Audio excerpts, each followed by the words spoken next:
kedatangan saya dengan Ayu itu adalah untuk membuat laporan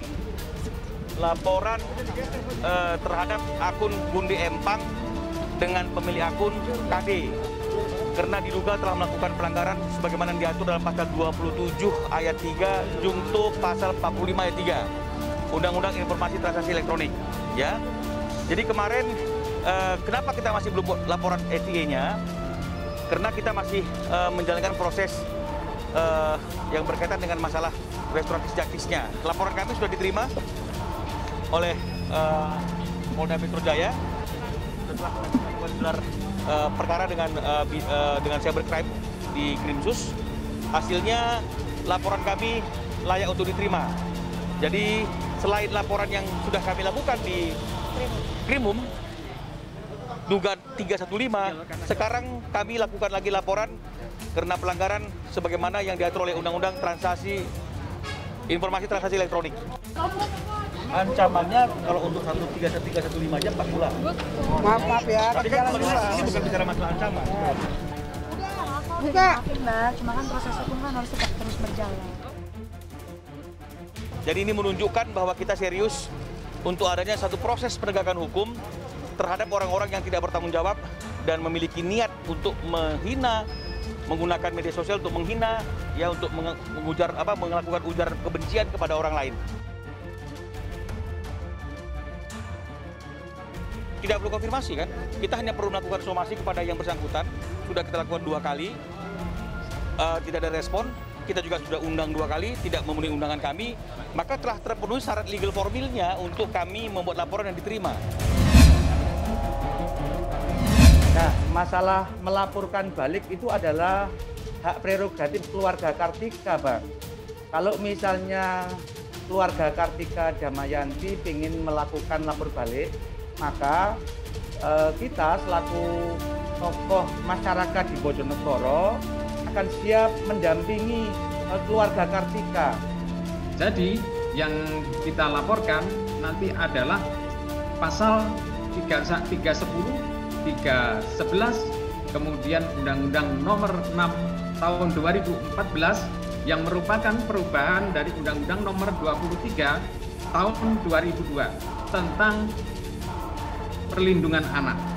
Karena kita ingat ini tadi ada anak kecil, anaknya KD yang kebetulan juga yatim, yang menyaksikan peristiwa itu ikut terintimidasi kemudian sakit. Nah, kita juga akan menggandeng Komisi Perlindungan Anak. Saya kok tidak nyaman dengan laporan balik ya, karena memang dalam konteks hukum Indonesia itu tidak ada yang namanya itu karena dilaporkan kita melaporkan balik.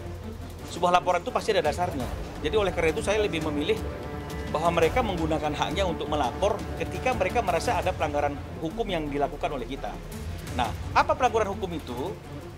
Kunjungan dari ayah dan ibu ke Bojonegoro. Buat saya, maksudnya ayah sama ibu kan kesana kan sebenarnya kan niatnya kan pengen tahu gitu, bener nggak dia tinggal di sini, alamatnya di sini. Dia kenapa bikin seperti itu? Kenapa membuat hal seperti itu, kan wajar ya namanya orang tua. Ya. Gimana ya, saya pun orang tua gitu. Walaupun itu juga sih pasti akan sama yang kayak saya lakuin sekarang. Jadi buat saya sih itu hal yang wajar. Ya pastinya ke orang tua ya, apalagi kalau bawa nama macam-macam gitu ya. Iyalah paling terdepan pastinya ya. Siapa sih orang tua, mana sih yang nggak sakit hati kalau anaknya selalu dihujat, ya nggak? Ya kali yang ini ya lanjut. Karena emang ngeliat orangnya mah gregetan gitu ya, dengar suaranya dia juga. Karena dia beraninya kan berkor-kor itu karena ada di luar negeri ya. Walaupun di luar negeri, di ujung dunia pun kita akan cari. Jadi tetap benar-benar ya, jangan main-main mas saya ya. Hukum tetap berjalan. Tunggu. Kamu jangan suka macam-macam ya sama anak saya. Anak saya punya salah sama kalian, semuanya boleh kalian. Kalau bicara masalah bukti, lebih dari 5 lembar ya. Karena kan ini kan akun sudah lama ya melakukan tulisan-tulisan yang menghina terhadap Ayu dan Bilqis ya. Jadi kita ambil satu persatu tulisan-tulisannya, itu kita persoalkan. Jadi kalau masalah banyaknya tulisannya itu ya banyak sekali ya. Tapi hari ini mungkin kita baru ajukan 10 tulisan. Itu udah berapa lama? Udah beberapa tahun yang lalu, dari tahun 2017. Dan ini puncaknya bisa dibilang. Iya. Ya sebenarnya sih karena anak sih ya, nomor satu Bilkis gitu ya, dan saya juga wajib buat ngebela anak saya juga gitu, karena selama ini kan saya diam. Kalau saya sih saya nggak masalah gitu, cuma kalau udah nyangkut sama anak, apalagi Bilkis gitu, saya harus berpikir. Jejak digital itu kan susah Nggak bisa dihilangkan hilang, ya. betul. Walaupun pemilik akunnya men-take down, tapi kan kita nggak tahu Iya. itu pernah nyangkut di mana Betul. itu bisa muncul lagi. Jadi ini yang ingin dicegah agar suatu saat kalau misalnya itu muncul kapanpun, Bilkis bisa melihat bahwa untuk hal-hal yang menyerang nama Iya. baik ibunya dan juga dirinya, ibunya telah berjuang untuk hal itu. Iya. Saya kira Yuk, tanggapannya gimana yuk? Iya Mas, doain aja semua biar lancar ya.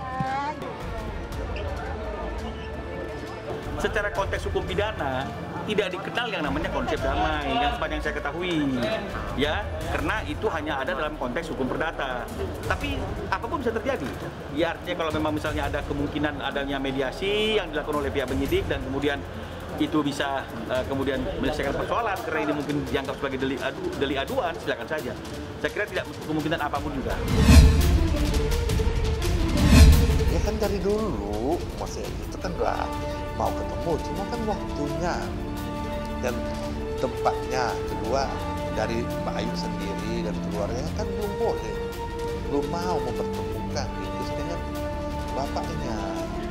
Padahal mereka baru satu kota, Jakarta nggak jauh dari Depok. Manusia cuma bisa berencana ya, semua balik lagi ke Allah yang udah nentuin. Kita udah berencana baik pun ya, tetap aja semua balik ke sama dia. Jodoh, mau rezeki semua udah ada. Doain aja biar saya sehat ya, baik-baik aja. Ya sebenarnya ya mungkin memang belum jodohnya gitu ya, ya emang belum jodoh mau gimana ya.